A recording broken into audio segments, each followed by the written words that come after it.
चलो तो आज के क्लास को स्टार्ट करते हैं। और अभी तक हम लोग जो homogeneous linear partial differential equation है विद कांस्टेंट कोएफिशिएंट उसमें पार्टिकुलर इंटीग्रल निकालने का कुछ तरीका सीखे हैं। कॉम्प्लीमेंट्री फंक्शन तो कॉमन है, कुछ विशेष है नहीं।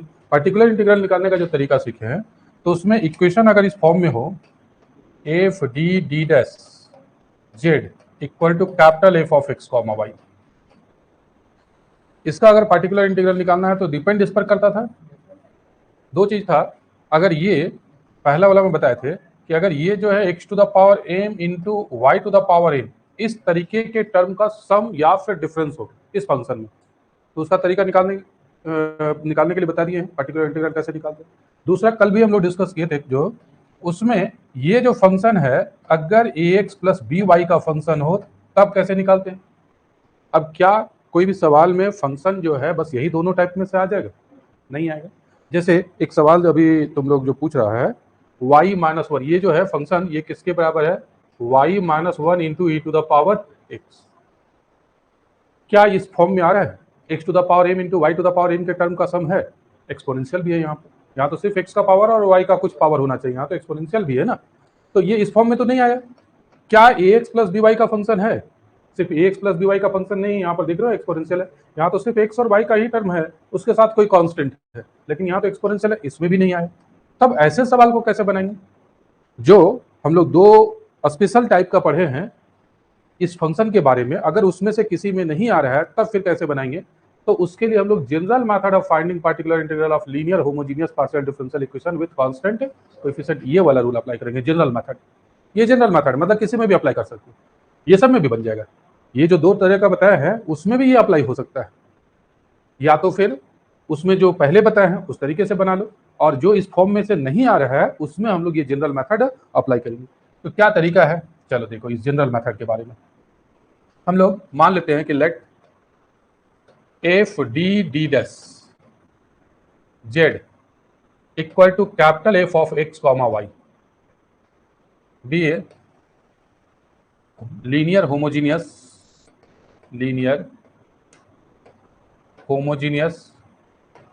Partial differential equation with constant coefficient. यहां पर वेयर ये जो होगा एफ डी डी डैश क्या होता है? Is a homogeneous function. ये होमोजीनियस फंक्शन होता है, डिग्री सेम होता है ना। होमोजीनियस फंक्शन ऑफ किसका फंक्शन है? Of D and D dash. ये जो एफ लिख रहे हैं ये फंक्शन डी और डी डैश का है ना, डी और डी डैश का टर्म रहता है, और होमोजीनियस का रहे मतलब डी और डी डैश के दोनों के पावर को जोड़ दोगे तो सेम आता है। अगर nth ऑर्डर का है तो कितना आएगा? n। तो ये homogeneous function of D and D dash of order कुछ तो रहेगा ना, ऑर्डर या डिग्री कह लो, ऑफ ऑर्डर n। मान लेते हैं n किस ऑर्डर का है? n से किसी भी ऑर्डर का हो सकता है, सेकेंड ऑर्डर का हो सकता है, थर्ड ऑर्डर का हो सकता है। यहां पर जैसे एक देखो ये जरा समझना, D square plus 5 D D dash plus 6 D dash का whole square Z equal to Y minus one E to the power X. मान लो ये डिफरेंशियल इक्वेशन है, तो ये जो फंक्शन है इसी के बराबर ना है। ये जो फंक्शन है एफ डी डी डैश किसके बराबर है? इसके बराबर है, यही है फंक्शन। देखो तो होमोजीनियस है, सभी टर्म का पावर सेम है, इसका पावर 2 है, इसका भी पावर। वेरिएबल हो गया यहाँ पर डी और डी डैश। ये जो फंक्शन है किस वेरिएबल का है? डी और डी डैश। तो डी और डी डैश दोनों के पावर को मिलाकर के कितना आता है? यहाँ पर 2 ही आता है। यहाँ पर कितना आ रहा है? 2 बना रहा है कि 2 आ रहा है? डी डैश का पावर कितना है? 2 है ना, तो इसका प्रत्येक टर्म का डिग्री कितना है? 2। ये होमोजीनियस फंक्शन हो गया किसका? F D D dash. तो ये सेकेंड ऑर्डर का है, हो सकता है थर्ड ऑर्डर का हो, फोर्थ ऑर्डर का हो। तो हम लोग यहाँ पर क्या मान रहे हैं कि मान लेते हैं कि ये जो फंक्शन है वो किस ऑर्डर का है? n से लिख दिए हैं, n की जगह कुछ भी हो सकता है। अब जिस ऑर्डर का होगा उतना लीनियर फैक्टर यहाँ पर हो सकता है। लीनियर फैक्टर हो सकता है चाहे वो रियल में आवे या फिर इमेजिनरी में आवे, रूट इमेजिनरी हो या रियल हो, इसको फैक्टराइज कर सकते हैं। जैसे यही वाला फैक्टर हो जाएगा कि नहीं? क्या फैक्टर आएगा यहाँ पर? d प्लस 2d डैश और d प्लस 3d डैश, ऐसा फैक्टर आ जाएगा ना, कुछ तो फैक्टर आएगा ना। फैक्टराइज हो गया। अब बोलोगे क्या हमेशा हो जाएगा क्या? होगा, वही है कि रियल नंबर यहाँ पर नहीं आएगा, क्या आएगा? इमेजिनरी नंबर आ सकता है। इमेजिनरी नंबर रहेगा तो फैक्टराइज तो हो ही जाएगा। रियल रूट अगर आ जाएगा, अगर तुम्हारा एक्जुलरी इक्वेशन का रियल रूट आ रहा है तो वो रियल फैक्टर में फैक्टराइज हो जाएगा। ठीक है, तो ये फैक्टराइज कर लेना, सबसे पहला क्या काम करना है, इसको फैक्टराइज कर लेना, लीनियर फैक्टर में फैक्टराइज कर लेना, हो जाएगा। तुम्हारा जितना भी सवाल रहेगा सभी में फैक्टराइज हो जाएगा। अब जरा ध्यान देना, ये सेकेंड ऑर्डर का है तो कितना फैक्टर हुआ? अगर एनथ ऑर्डर का रहेगा तो एन फैक्टर हो जाएगा। तो यहां पर देखो उसी के बारे में लिख रहे हैं। तो therefore F D D dash, मान लो इस तरीके का फैक्टर है, D minus M one D dash, suppose कर लो एक फैक्टर ये D minus M one D dash, एक फैक्टर लिखे। इसी तरीके से कितना फैक्टर होगा? टोटल एन फैक्टर होगा। तो दूसरा फैक्टर हम लोग मान लेते हैं D minus M two D dash और dot dot D minus M N D dash. Total कितना फैक्टर आ गया? N factor. ये फैक्टराइज कर सकते हैं हम लोग, तो ये फैक्टराइज कर ली। अब इस फैक्टराइज करने के बाद हम लोग पार्टिकुलर इंटीग्रल निकालेंगे। तो पार्टिकुलर इंटीग्रल कैसे निकलता है? नाउ पार्टिकुलर इंटीग्रल निकलेगा, चलो अगले स्लाइड में लिखते हैं। नाउ पार्टिकुलर इंटीग्रल निकालने का तरीका है 1 by F of D D dash, और ये किस में लगता है? इस फंक्शन में F of X comma Y, ये होता है। अब इसका फैक्टर तो हम लोग कर चुके हैं, इसको अभी हम लोग फैक्टराइज किए हैं ना। देखो क्या फैक्टर आया, एफ डी डी डैश का यही फैक्टर आया है। तो ये फैक्टर लिख जाते हैं इसको, D minus M one D dash. अब ये माइनस हो या प्लस हो, कुछ भी हो, मान लो अगर यहाँ पर प्लस रहेगा तो एम वन का वैल्यू नेगेटिव हो जाएगा, नेगेटिव हो जाएगा तो ये प्लस में बदल जाएगा, एम वन का वैल्यू अगर नेगेटिव करते हैं तो ये प्लस में बदल जाएगा। तो एक फैक्टर ये था, दूसरा फैक्टर था D minus M two D dash और dot dot D minus M N D dash. इसको जो फैक्टराइज करेंगे वो फैक्टर यहां पर लिख देंगे, और ये ऑपरेट करना है F of X comma Y में। कोई दिक्कत किसी को? यही आएगा, ये जनरल मेथड हो गया। यहां पर कोई भी फंक्शन रहे उससे कोई फर्क नहीं पड़ेगा। अब हम लोग एक फॉर्मूला यूज करेंगे। Now we shall use following formula. एक फॉर्मूला यूज करेंगे यहां पर इसको निकालने के लिए। We shall use following formulas. अब कैसे निकालेंगे? तो एक फॉर्मूला ये यूज करेंगे, फॉर्मूला वन। दो फॉर्मूला होगा, उसी में से दो फॉर्मूला में से कोई भी यूज करेंगे। Formula one, actually formula one जो है वो ऐसा है, 1 by D minus M D dash. अगर इस फंक्शन में लगाना हो, F of X comma Y में अगर लगाना हो D minus M D dash, M की जगह कोई भी नंबर होगा, तो यहां पर क्या करना है? इंटीग्रेट कर देना है इसको, इस फंक्शन को इंटीग्रेट कर देना है। एक्स तो रहने देंगे, लेकिन जहां वाई होगा वहां पर वाई की जगह लिखेंगे सी माइनस एम एक्स। क्या लिखेंगे? C minus M X. यहां अगर माइनस एम है तो यही माइनस एम आएगा, यहां पर सी माइनस एम एक्स लिखेंगे वाई की जगह। अब ये सिर्फ एक्स का ही फंक्शन बन जाएगा, ये पूरा वाई तो हट जाएगा। दो वेरिएबल का ना फंक्शन था ये वाला, तो दो वेरिएबल को सिंगल वेरिएबल में बदलेंगे। कैसे बदलेंगे? वाई की जगह क्या पुट कर देंगे? सी माइनस एम एक्स। अब सी कोई कांस्टेंट होगा, सी माइनस एम एक्स पुट करेंगे। सी की जगह कोई भी नंबर, यहाँ पर कोई भी सिंबल यूज कर सकते हो, ए माइनस एम एक्स लिख सकते हो, बी माइनस एम एक्स लिख सकते हो, C dash minus M X लिख सकते हो। तो अलग अलग बुक में, जैसे तुम्हारे बुक में ए माइनस एम एक्स लिखा हुआ है, ठीक है, यहाँ पर हम लोग क्या लिख रहे हैं? सी माइनस एम एक्स। अब ये सिंगल एक्स का फंक्शन बन जाएगा, और इस एक्स के फंक्शन को हम लोग एक्स के रिस्पेक्ट में इंटीग्रेट कर लेंगे। तो ये फॉर्मूला यूज करेंगे, यहाँ पर लिख देते हैं वेयर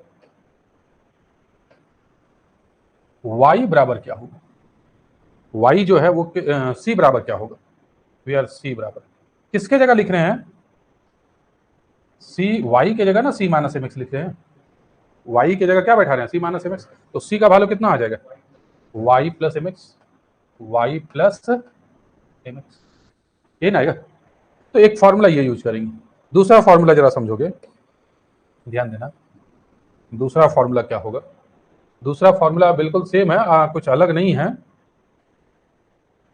यहां पर अगर सेकेंड फॉर्मूला की बात करें हम लोग, तो सेकेंड फॉर्मूला में थोड़ा सा चेंज होगा। यहां पर प्लस अगर रहेगा, यहां डी प्लस एम डैश रहेगा, तो यहां पर भी क्या लिखेंगे? वाई की जगह क्या लिखेंगे? C plus M x.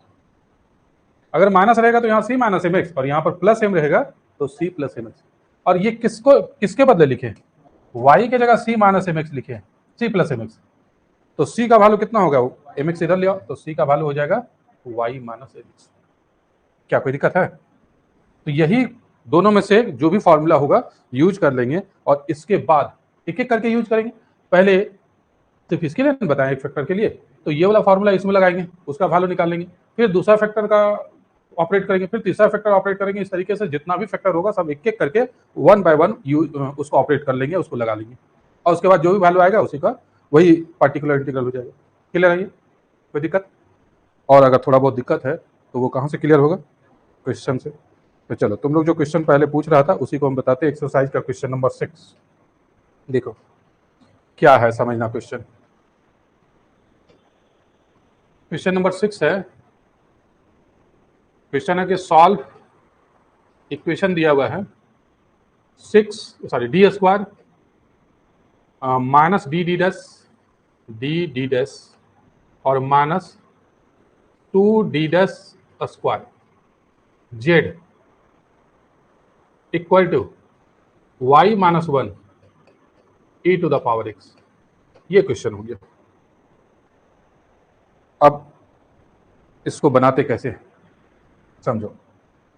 सबसे पहला काम, जो इक्वेशन दिया हुआ वो लिख जाते हैं। गिवन इक्वेशन इज, क्या दिया हुआ है, D square minus D D dash minus 2d square Z equal to Y minus 1 e to the power x। ये स्टैंडर्ड फॉर्म में लिखा हुआ है, इसलिए इसको तो स्टैंडर्ड फॉर्म में लिखने की जरूरत नहीं है। अब लिखेंगे इट्स ऑक्सिलरी इक्वेशन इज, कितना होगा, d के जगह m पुट करेंगे, m स्क्वायर माइनस d के जगह m d डैश के जगह 1 और माइनस 2, ये 1 बैठाएंगे, 1 का होल स्क्वायर 1 ही आएगा, तो 1 इंटू 2 हो गया इक्वल टू 0। कैसे निकाले हैं, बाय पुटिंग, लिख सकते हो इसको by putting d equal to m and d dash equal to 1 in the coefficient of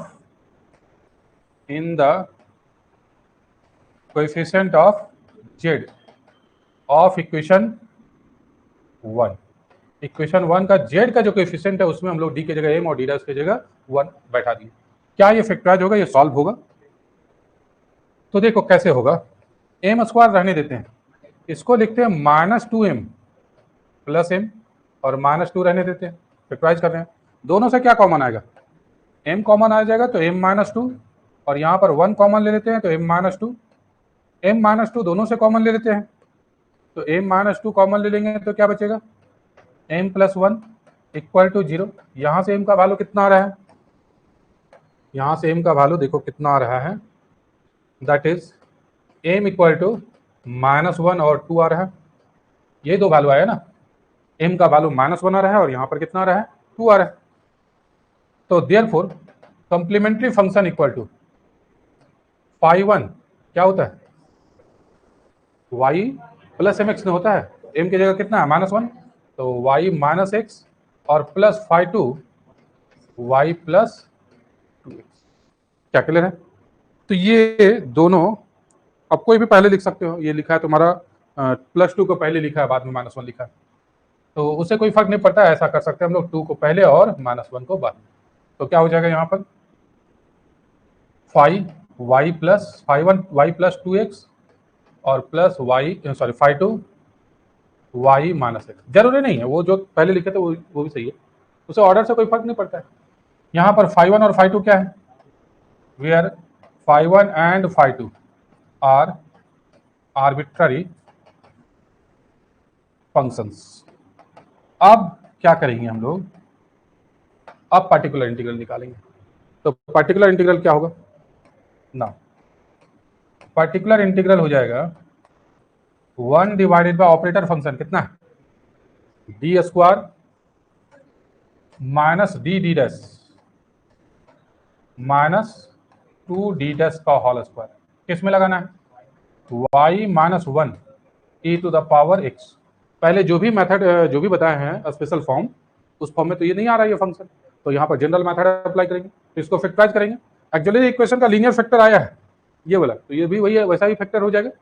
तो चलो आगे देखते हैं अब इसको कैसे फैक्टराइज करते हैं। वैसा ही फैक्टर होगा जैसा ऑक्सिलरी इक्वेशन वाला को किए थे।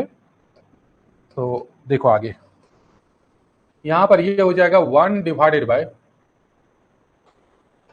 डी स्क्वायर रहने देते हैं, उसको क्या करोगे आगे -2d प्लस डी डैश लिख सकते हैं ना, और -2d का होल स्क्वायर किस में लगाना है, y - 1 e to the power x। कुछ गड़बड़ है क्या? नहीं ना? अच्छा यहाँ डी डैश छूटा ना, राइट। चलो ठीक है, ये दोनों से क्या कॉमन आ जाएगा, d, तो d -2d और फिर ये दोनों से क्या कॉमन आएगा, d डैश कॉमन आएगा, तो d -2d और ये लगाना है y - 1 e to the power x। फिर ये दोनों से क्या कॉमन आएगा, d -2d कॉमन आ जाएगा, तो d -2d कॉमन ले लिए तो क्या बचेगा यहाँ पर d प्लस d और यहाँ पर y - 1 e to the power x। Factorise हो गया ये। जब फैक्टराइज हो चुका है तो अब वही फॉर्मूला जो हम फॉर्मूला बताया उसी फॉर्मूला को अप्लाई करेंगे, एक एक करके करेंगे। यहाँ दो फैक्टर है, दोनों को सेपरेटली करेंगे वन बाय वन। पहले ये जो फैक्टर है ये बाहर रहने दो, d - 2d, ये फैक्टर पहले ऑपरेट करते हैं, कोई भी पहले कर सकते हो, d plus d y - 1 e to the power x। पहले यही वाला ऑपरेट करते हैं। कैसे करेंगे अब जरा समझो। अभी फॉर्मूला बताएं क्या, 1 by D plus M D dash, अगर इसमें अप्लाई करना हो तो क्या तरीका है, इंटीग्रेट कर देते हैं एफ ऑफ एक्स और y की जगह क्या लिखेंगे, y की जगह लिखेंगे c plus M x, y की जगह c प्लस एम एक्स, और इसको इंटीग्रेट कर देते हैं, जहां पर c किसके बराबर होगा, y की जगह c प्लस एम एक्स लिखे हैं, तो c किसके बराबर हो जाएगा, y माइनस एम एक्स। क्या दिक्कत है किसी को?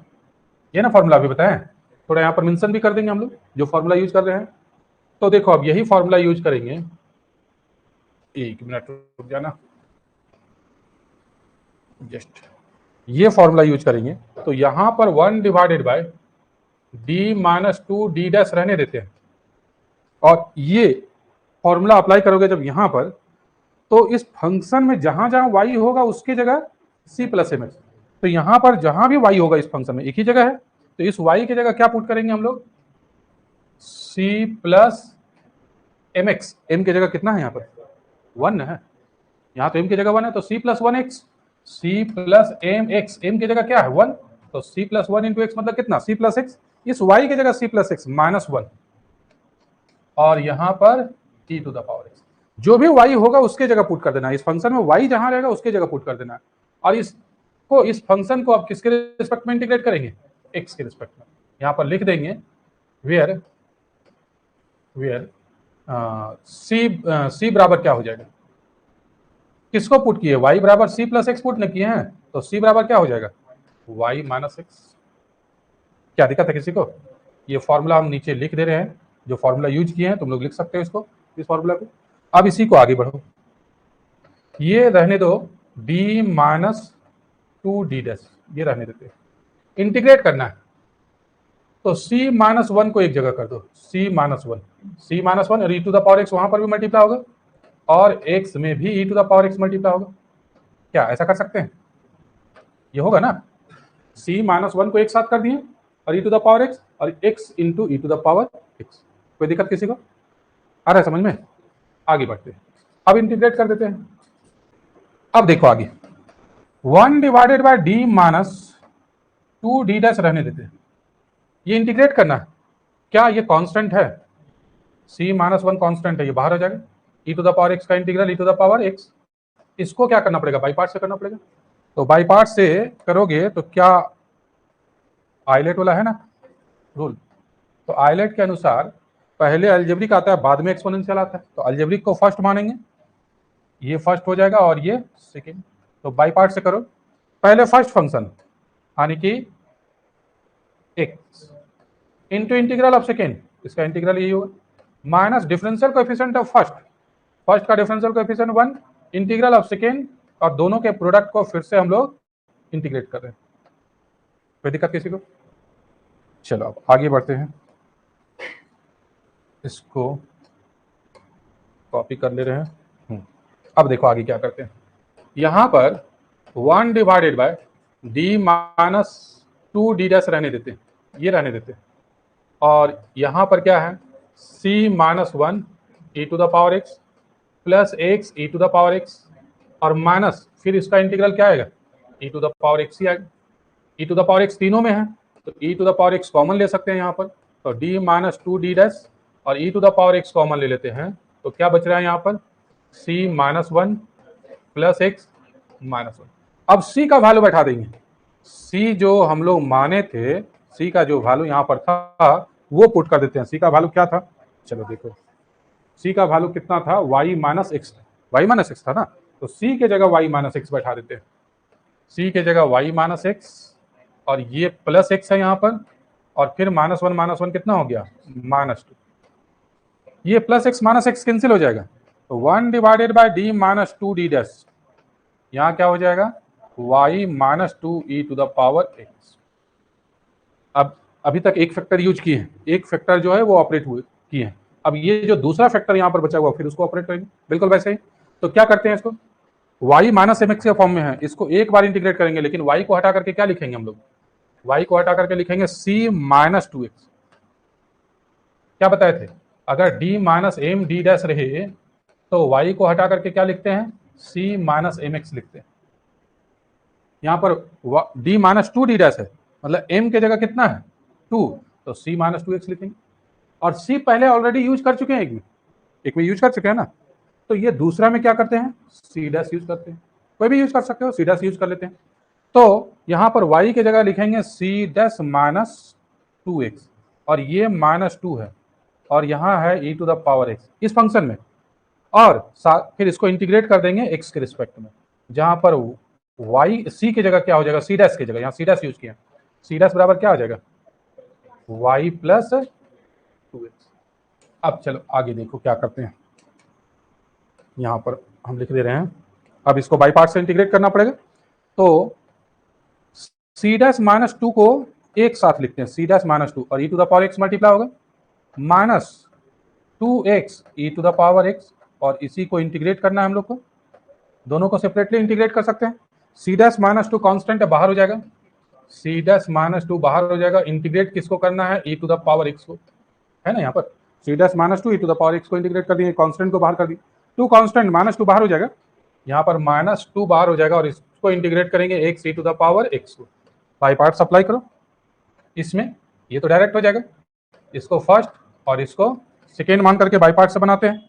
तो देखो कैसे बनाते हैं, यहाँ पर c डैश माइनस 2 रहने देते हैं, e to the power x का integral e to the power x, और इसको बाई पार्ट से इंटीग्रेट करते हैं, पहले first function integral of second function minus differential coefficient of, एक minute, first function into integral of second minus differential coefficient of first into integral of second. कोई दिक्कत किसी को? यहाँ पर c डैश माइनस 2 रहने देते हैं, e to the power x भी रहने दो, ये माइनस 2 अंदर मल्टीप्लाई कर देते हैं तो minus 2x e to the power x, और ये minus minus plus 2 e to the power x का integral e to the power x ही हो, e to the power x सभी में है तो e to the power x सभी से कॉमन ले लो, e to the power x common लेंगे तो c डैश माइनस 2, यहाँ पर माइनस 2x और यहाँ पर plus 2। Clear? Plus 2 minus 2 cancel हो जाएगा, ये माइनस 2 से प्लस 2 कैंसिल हो जाएगा। अब c डैश का वैल्यू बैठा देते हैं, c डैश का वैल्यू कितना है, c डैश का वैल्यू देखो यहाँ लिखे हुए हैं ना, c डैश का वैल्यू y प्लस 2x है, तो y plus 2x minus 2x into E to the power x, तो लास्टली क्या रहे, माइनस 2x से प्लस 2x भी कैंसिल हो जाएगा, ये प्लस 2x से माइनस 2x कैंसिल हो गया, तो बचा क्या, y e to the power x, यही पार्टिकुलर इंटीग्रल निकल गया। तो लास्टली सॉल्यूशन क्या हो जाएगा, therefore the general solution of equation 1 is y equal to complementary function plus particular integral. क्या निकला था complementary function, y phi 1 y plus 2x plus phi 2 y minus x, और अभी निकला है y e to the power x। एक बार देखो, यही निकला था ना, phi1 y plus 2x plus phi2 y minus a, ये कम्प्लीमेंट्री फंक्शन, और पार्टिकुलर इंटीग्रल अभी निकाले हैं y to the power x, ये दोनों का सम कर दिए तो यही आंसर हो जाएगा। बोलो क्लियर है? तो जो जनरल मेथड में निकालने का तरीका क्या होगा वो समझ में आ गया, दिक्कत नहीं ना किसी को? चलो ठीक है, आगे बढ़ते हैं। क्वेश्चन नंबर 8 बता रहे हैं हम, इसी तरीके का सवाल है। क्वेश्चन नंबर 8 देखो, ये क्या है, सॉल्व करना है, किसको करना है solve, D square plus 2d dash plus D dash square Z, और ये अप्लाई करना है 2 cos y minus 1 sin y, मतलब यहां पर ये फंक्शन है, ठीक है। अब जरा समझना, ध्यान देना, हम कम्प्लीमेंट्री फंक्शन छोड़ देते हैं। कम्प्लीमेंट्री फंक्शन तुम लोग खुद बता सकते हो, बता सकते हो क्या, बोलो। अच्छा, एक्सिलरी इक्वेशन का सॉल्यूशन क्या आएगा, m इक्वल टू -1 दो बार रिपीट होगा, ठीक है। तो जब सॉल्यूशन निकल गया एक्सिलरी इक्वेशन का तो कम्प्लीमेंट्री फंक्शन तो लिख सकते हो। हम सिर्फ यहाँ पर क्या बात करते हैं, पार्टिकुलर इंटीग्रल। तो देखो, हम सिर्फ पार्टिकुलर इंटीग्रल ही बता रहे हैं, सॉल्यूशन में कम्प्लीमेंट्री फंक्शन खुद कर लेना, हम यहाँ बात कर रहे हैं पार्टिकुलर इंटीग्रल का। क्या होगा, 1 divided by D square plus 2d dash plus D dash square, किसमें लगाना है, 2 cos y minus 1 sin y, इसमें। अब ध्यान देना, इसको हम लोग लिख सकते हैं d प्लस डी डैश का होल स्क्वायर, यही आएगा ना, A square plus 2ab plus B square के फॉर्मूला में तो d प्लस डी डैश का होल स्क्वायर, और ये ऑपरेट होगा 2 cos y minus 1 sin y। यहाँ तो जो स्पेशल केसेज है, जो दो तरीका का, उसमें से आ रहा है क्या, ये x to the power m y to the power n का फंक्शन नहीं है, फाई ax प्लस by का भी, मतलब ax प्लस by का भी फंक्शन नहीं है, तब फिर यहाँ पर हम लोग जनरल मेथड यूज करेंगे। तो जनरल मेथड में यहाँ पर लीनियर फैक्टर होना चाहिए, लीनियर फैक्टर है, रिपीटेड है, दोनों को अलग अलग कर लेते हैं हम लोग। यहाँ कर लेते हैं क्या, एक बार 1 by D plus D dash और फिर 1 by D plus D dash, whole square हो जाएगा ना। और किस में अप्लाई करना है, 2 cos y minus 1 sin y। पहले हम लोग एक फैक्टर अप्लाई करेंगे, एक फैक्टर को ऑपरेट करेंगे, उसके बाद फिर दूसरा। दिक्कत है क्या, आ रहा है समझ में? चलो इसको हम लोग कॉपी कर लेते हैं, आगे बढ़ते हैं। देखो, इक्वल टू, ये रहने देते हैं 1 divided by D plus D dash रहने देते हैं। क्या तरीका बताए थे, यहाँ पर जहां y है उसके जगह हम लोग d plus M D dash के फॉर्म में है, तो c plus M x, m की जगह कितना है यहाँ पर, डी डैश का कोएफिशिएंट 1 है, तो यहाँ पर 1 बैठा देंगे, यानी कि y की जगह क्या बैठाएंगे, c प्लस एक्स इसमें। तो 2 cos c plus x minus x sine c plus x, और इसको इंटीग्रेट करना है किसके रिस्पेक्ट में, x के रिस्पेक्ट में, जहां पर वेयर c का वैल्यू क्या होगा, y माइनस एक्स, c का वैल्यू हो जाएगा y माइनस एक्स। बोलो क्लियर है? अब आगे हम लोग इसको इंटीग्रेट कैसे करते हैं, d प्लस डी डैश यहाँ पर रहने दो इसको,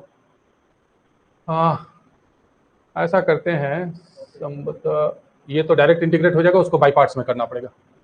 तो इसको इंटीग्रेट कर लो, 2 कांस्टेंट है, कॉस का इंटीग्रल क्या होगा, sine c plus x, x का कोई कोएफिशिएंट रहता तो डिवाइड करके, यहाँ पर बाई पार्ट से कर लेंगे। तो बाई पार्ट्स में इसको फर्स्ट मानना है और इसको सेकेंड, ऐसे ही ना। तो इंटीग्रेट करो, पहले फर्स्ट फंक्शन आने की X into integral of second, sine का इंटीग्रेट करेंगे तो minus cos c plus X, clear है? हाँ, minus X cos c plus X, पहले first function integral of second minus differential coefficient of first, X का derivative तो 1 हो जाएगा, इंटीग्रल ऑफ सेकेंड, साइन का इंटीग्रल माइनस होता है तो ये प्लस कर देते हैं, कॉस c प्लस एक्स, और इसको इंटीग्रेट करना है। कोई दिक्कत किसी को? बाई पार्ट से इंटीग्रेट कर दिया। अब यहां पर 1 divided by D plus D dash रहने देते हैं, यहाँ पर 2 साइन सी प्लस एक्स, ये माइनस माइनस प्लस हो जाएगा, एक्स कॉस सी प्लस एक्स, और कॉस का इंटीग्रल साइन हो जाएगा, तो साइन कॉस का इंटीग्रल प्लस, अच्छा बाहर राइट, ये माइनस बाहर में है तो अंदर हो जाएगा माइनस, लाइक ये माइनस से मल्टीप्लाई करेंगे तो माइनस हो जाएगा, कॉस का इंटीग्रल साइन, इंटीग्रेट हो गया है, कटेगा क्या? नहीं कटेगा, कैंसिल तो नहीं होगा, लेकिन एक चीज होगा, यहां पर टू ट्वाइस है, 2 साइन सी प्लस एक्स है, और साइन सी प्लस एक्स को सब्ट्रैक्ट करेंगे तो कितना आ जाएगा? साइन सी प्लस एक्स और एक्स कॉस सी प्लस एक्स, लास्टली हम लोग सी का वैल्यू बैठा देंगे, तो सी का वैल्यू पुट करेंगे तब कितना आएगा? सी का वैल्यू यहां पर पुट कर रहे हैं, क्या है सी का वैल्यू? y माइनस एक्स, सी के जगह y माइनस एक्स और प्लस एक्स कॉस, सी के जगह y माइनस एक्स और प्लस एक्स, कितना हो जाएगा? अब ये यहां पर 1 divided by D plus D dash रहने देते हैं, sign minus X plus x cancel हो जाएगा y, और एक्स रहने देते हैं, cos minus X plus x cancel हो जाएगा y, क्या दिक्कत है किसी को?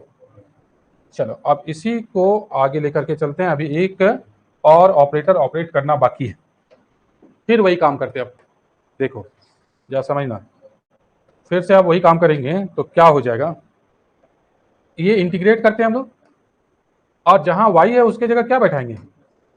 c plus M x, m की जगह 1 है तो c प्लस एक्स बैठाएंगे, तो y के जगह हम लोग बैठाते हैं c प्लस एक्स और plus x cos c plus x, और इसको इंटीग्रेट कर देंगे, यहां पर लिख लेते हैं, जहां पर c इक्वल टू क्या हो जाएगा? y माइनस एक्स हो जाएगा, y माइनस एक्स, क्या दिक्कत है किसी को?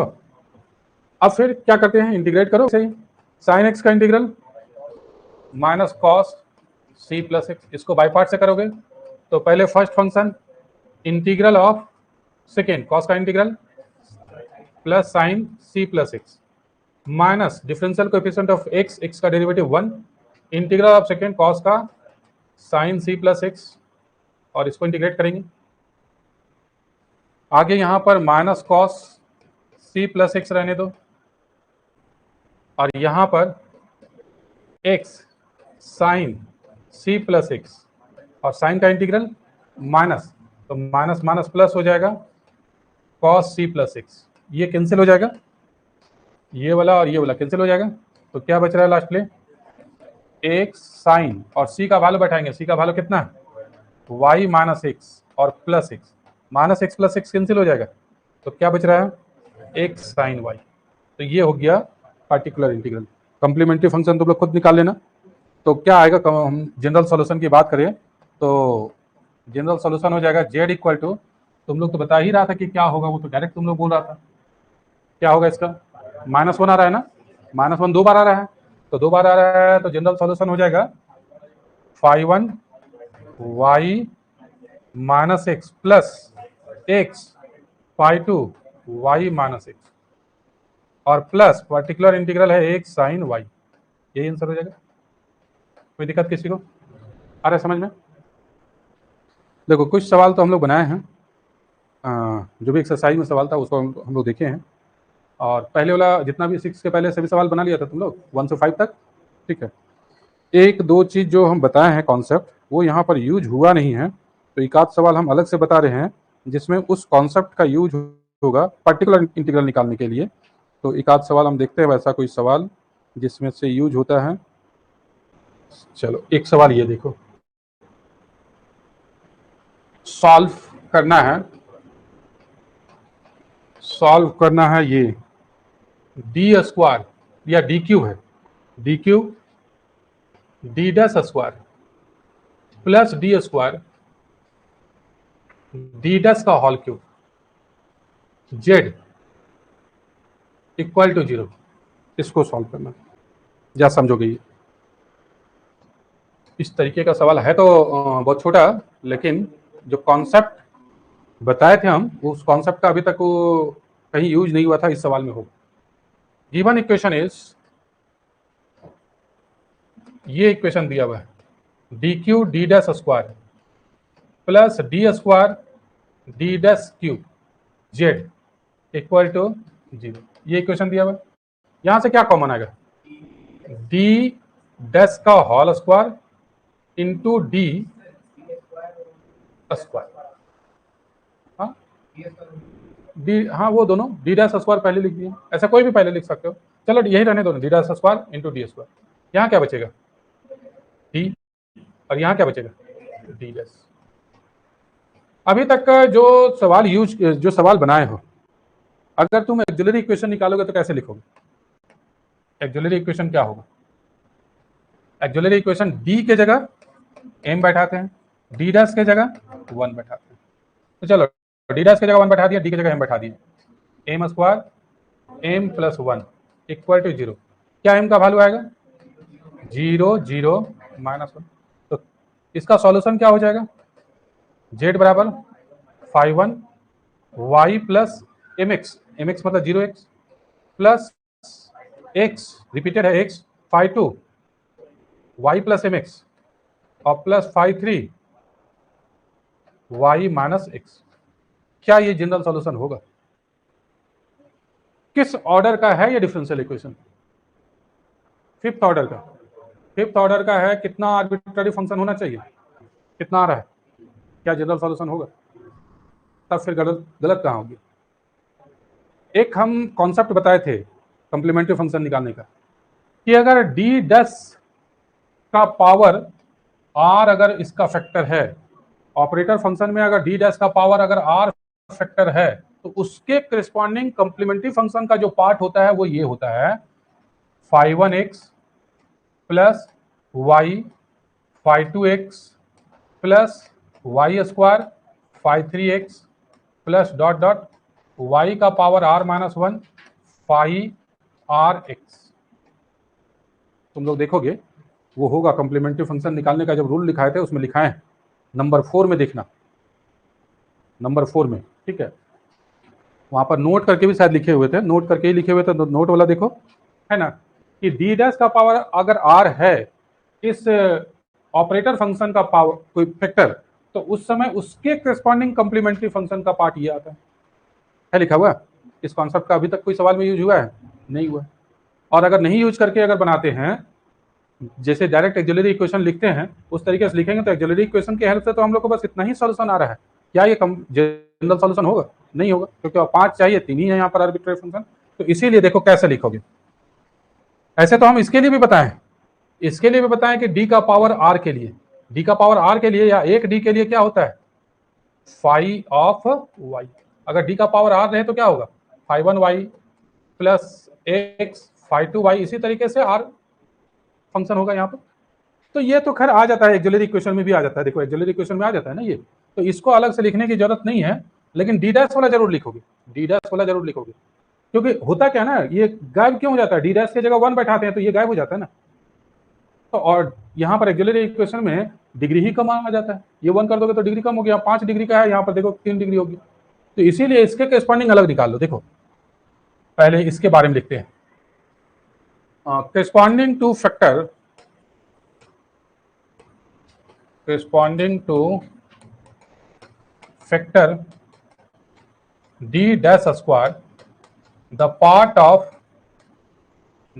of complementary function is, इसके corresponding जो complementary function का पार्ट होगा वो क्या होगा 5(1)x प्लस y 5(2)x। ये आएगा, रिपीटेड है तो 2 ही बार है तो 2 बार। Again corresponding to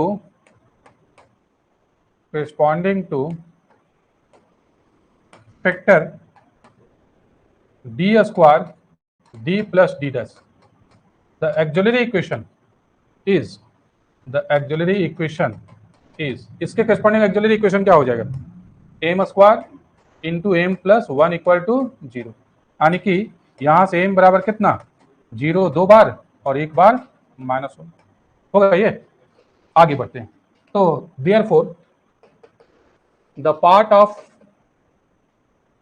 of complementary function is, इसके corresponding जो complementary function का पार्ट होगा वो क्या होगा इसके करस्पॉन्डिंग देखो फाई 1 और फाई 2 दो चीज यूज कर चुके हैं, आप फाई 1 फिर से लिख सकते हैं क्या? फाई 1 तो ऑलरेडी लिखा हुआ है, फाई 2 भी लिखा हुआ है, तो अब यहाँ पर phi 3 Y plus M x, m की जगह 0x प्लस रिपीटेड था 0, तो x into phi 4 y plus 0x, और फिर अगला जो था वो डिफरेंट था, -1 है, तो phi 5 Y minus X, that is यहीं पर लिख लो, दैट इज कितना आएगा phi 3 Y plus X phi 4 Y और plus phi 5 Y minus x.